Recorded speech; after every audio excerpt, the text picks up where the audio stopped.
Hi guys, welcome back to the channel. It's your favorite dimmailoka. For those of you that are seeing me for the first time, I am a content creator that makes video talking all about God, finances, self-development and sharing my unique journey with all of you. All this to make you and I better people. If these are the things that you are interested in, please hit the subscribe button and join the family. We are so happy to have you around. So in today's video, we will be having our first Bible study. Guys, I'm a bit nervous, but we got to do this. So our area of focus today is Judges chapter 7 verse 1 to 18. So before we move on, I would love to give you guys a little background story so that when we read through this Bible chapter, we can be able to understand what it says. Okay? The Israelites did what was bad in the sight of Jehovah, and Jehovah God gave them into the hands of Midian for 7 years. They had to hide in caves, mountains, places that were difficult to approach. When they plant their crops, the Midianites, the Amaleks, and the Easterners will go and destroy their crops. So they cried to God for help, and God was like, I will rescue you from these people's hands. So God chose Gideon to be the one to go and defeat the Midianites. Gideon was like, my tribe is the smallest. How can I lead the Israelites to battle and defeat the Midianites? But God assured him through various signs that he will be with him all through the way. So let's start reading and see what happened to Gideon and lessons we can learn from him. Judges chapter 7 verses 1 to 18. Let's start reading. Then Jerubbaal, that is Gideon. So another name for Gideon is Jerubbaal, and his father was the one that gave him this name when he pulled down the altar of Baal. Okay? And all the people with him rose early and encamped at the spring of Harod, while the camp of Midian was north of him at the hill of Moreh in the valley plain. Okay, so this is the day of the supposed battle. Jehovah now said to Gideon, there are too many people with you for me to give Midian into their hand.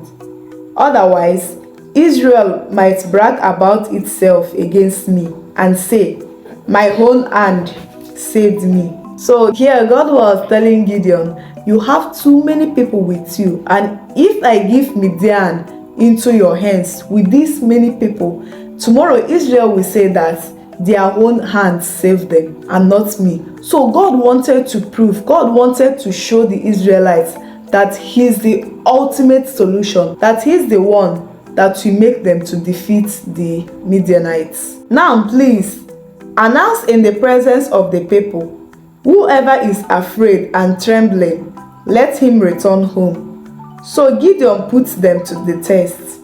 With that, 22,000 of the people returned home, and 10,000 remained. So God told Gideon to put these people to test. If you are scared, if you are trembling, don't go to this battle.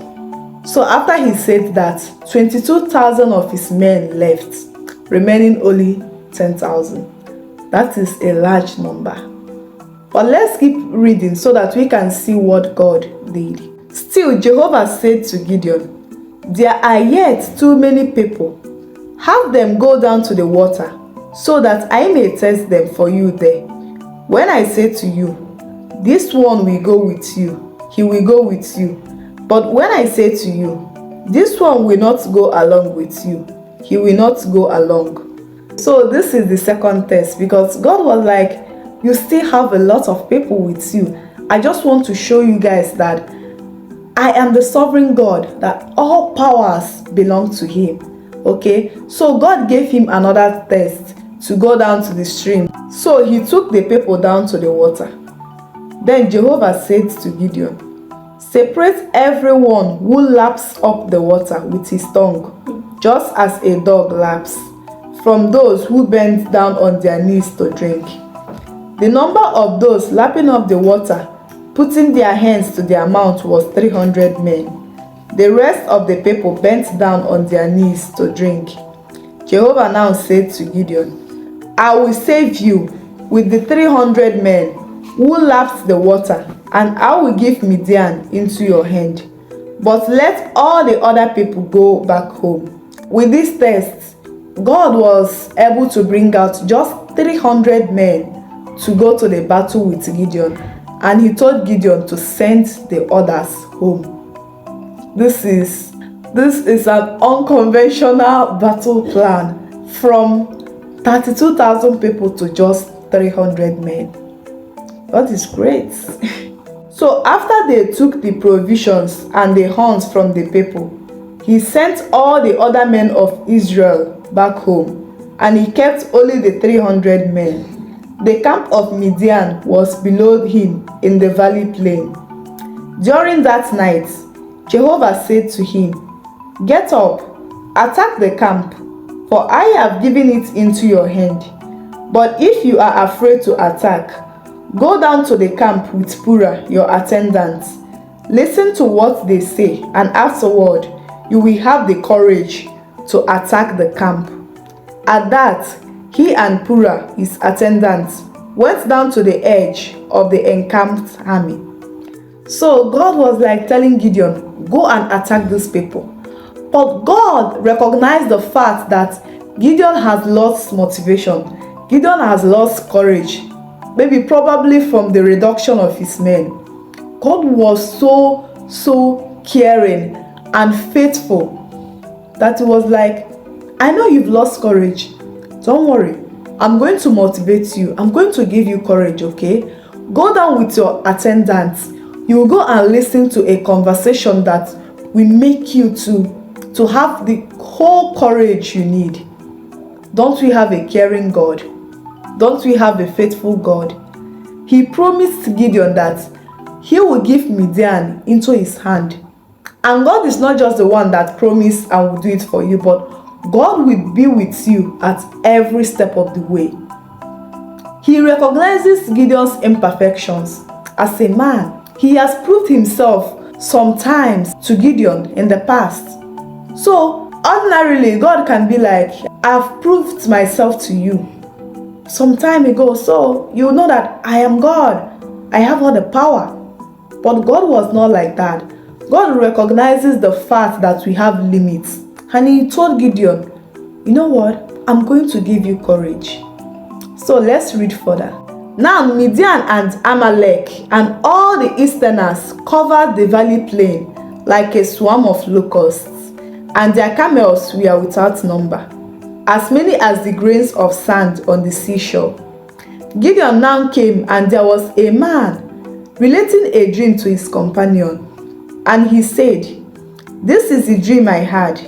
There was a round loaf of barley bread rolling into the camp of Midian. It came to a tent and struck it so hard that it collapsed. Yes, it turned the tent upside down, and the tent fell flat. At this, his companion said, This can only be the sword of Gideon, the son of Joash, a man of Israel. God has given Midian and all the camp into his hand.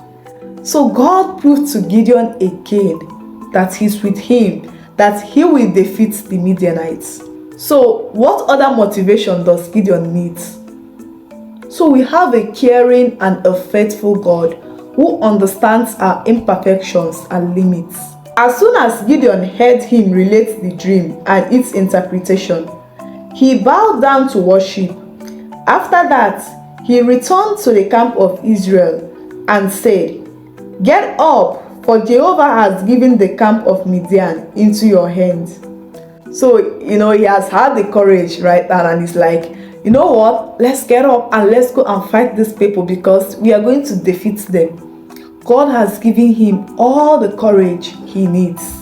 Then he divided the 300 men into 3 bands and gave all of them horns and large empty jars, with torches inside the jars.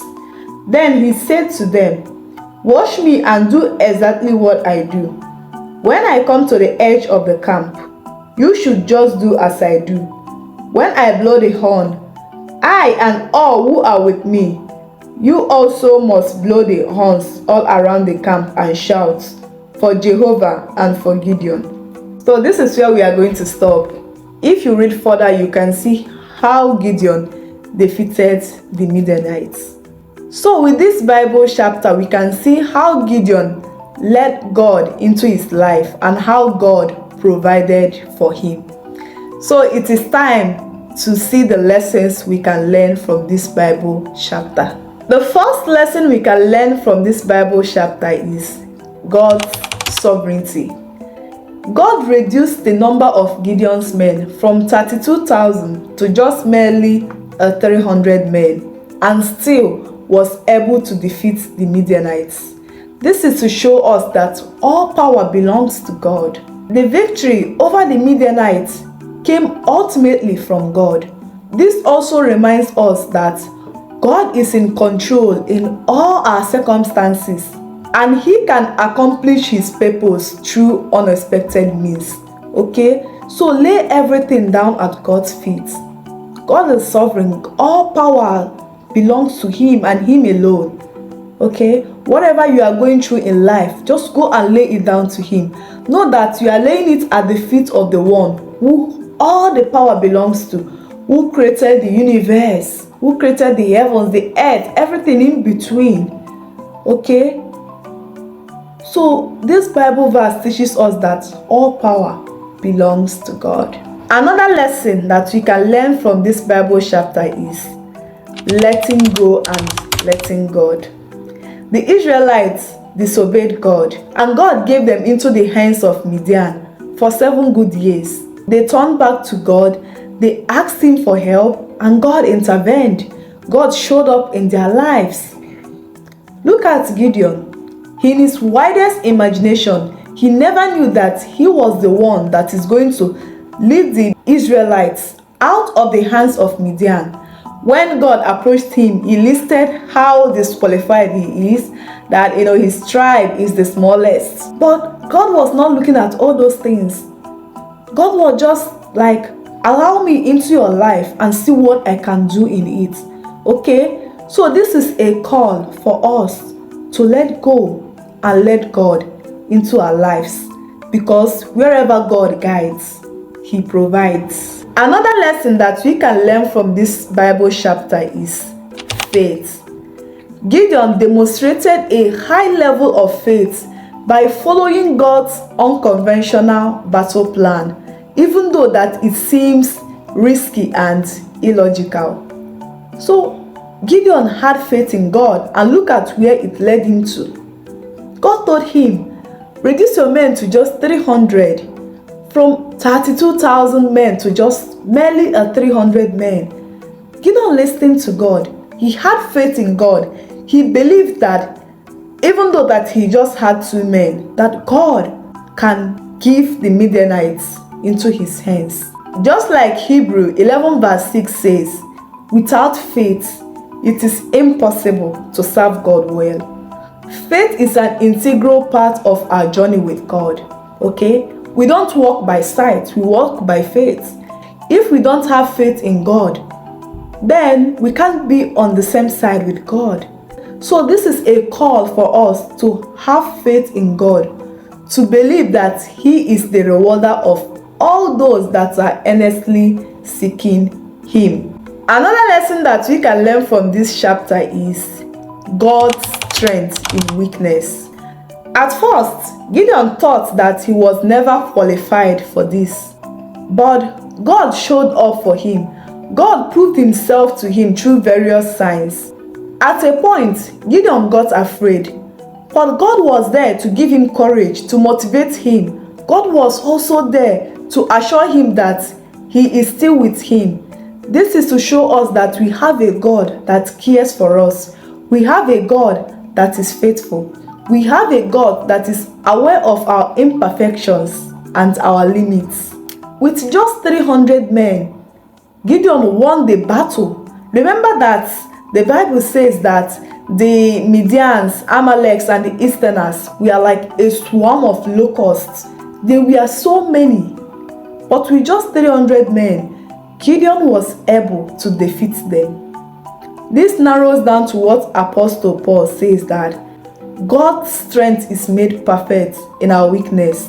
It doesn't matter if we are not the best in the room. It doesn't matter if we don't have all the qualifications. Okay? God sees us. God hears us. God knows our heart desires. God knows, just like he says in Jeremiah 29 verse 11, he says that he knows the plans he has for us. Plans to prosper us and not to bring us calamity. Plans to give us a future and a hope. So it doesn't matter if in your mind you don't seem qualified. God is the one that qualifies us. Another lesson that we can learn from this is unity and cooperation. I've read a lot of articles about wars, battles and all those things. I've come to understand that a lot of people take pride in dying in battle. In fact, I've read an article whereby the person says that he will be happy if he died at the battlefield than just dying, at home. A lot of people drives great pride in dying at the battlefield. And also, we can also understand that the Midianites oppressed the Israelites.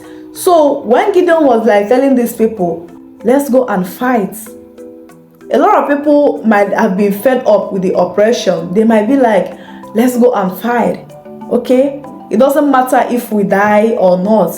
Let's go. This oppression is so much. We can't even come out. We are hiding from these people. A lot of people might have that passion, might have that drive. But when Gideon told them, you know what? You guys should go. God said that he just needs 300 men. They obeyed. They did not cause chaos. They did not question Gideon's judgment. All they want was to defeat the Midianites. This is like a call for us to have unity, for us to cooperate, with our team, with the people we agreed to be on the same page with. And the last lesson we can learn from this is courage. I am a very visual person. So when I was reading through this Bible chapter, I placed myself at the shoes of Gideon. I'm the type of person that never believes that there is a book that is not interesting. I never believed in that. What I believe in is that you have to place yourself in the position the author wants you to be, so that you can be able to comprehend what the author is trying to say. If you don't place yourself in the shoes of what the author is trying to say, you might not be able to comprehend what he's trying to say or get the message. It doesn't mean that you don't have to have your own opinion, but it is about trying to get the message. So that is my belief. I don't know if that's right or wrong. So, like I said earlier, when I was reading through this Bible chapter, I placed myself at the shoes of Gideon. That time that God told him, you are going to battle with just 300 men. He must have had this thought in his heart, like, just 300 men. Come on, I came here with 32,000 men. So how am I going to go to battle with just 300 of them? He might have had those thoughts. When God told him, get up and attack these people, he might have been scared. He might have had this moment of doubt within him. That was why God told him, if you lose courage, go down and listen to that conversation, okay? I'm going to give you courage.